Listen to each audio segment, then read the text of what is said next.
Hello, আসসালামু আলাইকুম। সবাই কেমন আছেন? আশা করছি সবাই ভালো আছেন। আজকে রান্না করব শিং মাছ দিয়ে আলু কুচি করে ভুনা, সাথে টমেটো দিয়েছি।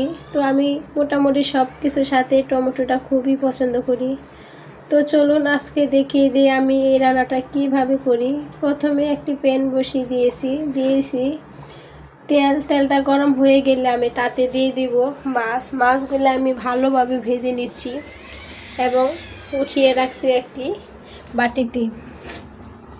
এবার চুলায় বসিয়ে দিয়েছি প্যান, তাতে দিয়েছি পরিমাণ মতো তেল এবং পেঁয়াজ কুচি, কাঁচামরিচ কুচি। এগুলো আমি ভালোভাবে ভেজে নেব। যখন লাল হয়ে যাবে তখন দিয়ে দেব পানি, তারপর দেব আদা রসুন বাটা, 1 চা চামচ হলুদ, 2 চা চামচ মরিচের গুঁড়া এবং পরিমাণ মতো লবণ। এগুলি দিয়ে আমি ভালোভাবে নাড়াচাড়া করে দেব যাতে পেঁয়াজের সাথে মশলা ভালোভাবে মিশে যায়। যখন আমার এগুলি ভালোভাবে কষানো হয়ে যাবে তখন দেখবেন তেলটা উপরে ভেসে এসেছে। তো যখন তেলটা উপরে ভেসে আসবে তখন আমি দিয়ে দেব কেটে রাখা আলু এবং টমেটো।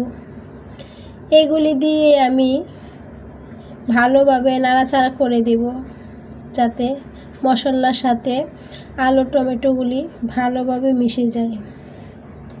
দেখেন মশলার সাথে আলু টমেটোগুলি ভালোভাবে মিশে গিয়েছে। এবার আমি একটি ঢাকনা দিয়ে ঢেকে রাখবো 5 মিনিট। 5 মিনিট পর আমি ঢাকনা খুলে এগুলি আবারও আমি নাড়াচাড়া করে দেব। দেখুন এগুলি যখন ভালোভাবে হয়ে আসবে তখন দেখবেন পানিটা শুকিয়ে যাবে। তো এইভাবে শুকানোর পর আমি এখানে একটু পানি অ্যাড করব। পানিটা আপনারা আপনাদের পছন্দ অনুযায়ী দিবেন। আমি এটা বোনা করব, তার জন্য পানিটা একটু কম দিয়েছি। আপনারা যদি চান একটু বেশিও দিতে পারেন। তারপর আমি এখানে দিয়ে দিচ্ছি মাছগুলো দিয়ে আমি একটু নাড়াচাড়া করে আমি ঢাকনা দিয়ে ঢেকে দিব।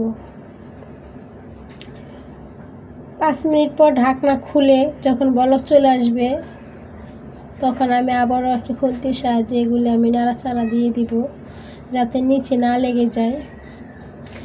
এবার আবারও আমি এটা ঢেকে দেব 5 মিনিট। 5 মিনিট পর আমি ফিরে এসেছি। দেখুন তরকারিটা প্রায় আমার রান্না শেষের দিকে চলে এসেছে। এবার আমি ভালোভাবে একটু নাড়াচাড়া দিয়ে চুলার জালটা আমি অফ করে দেব। দেখুন কতটা সুন্দর দেখাচ্ছে আমার রান্নাটা। আপনারা চাইলে এইভাবে রান্না করে খেতে পারেন। সবাইকে ধন্যবাদ।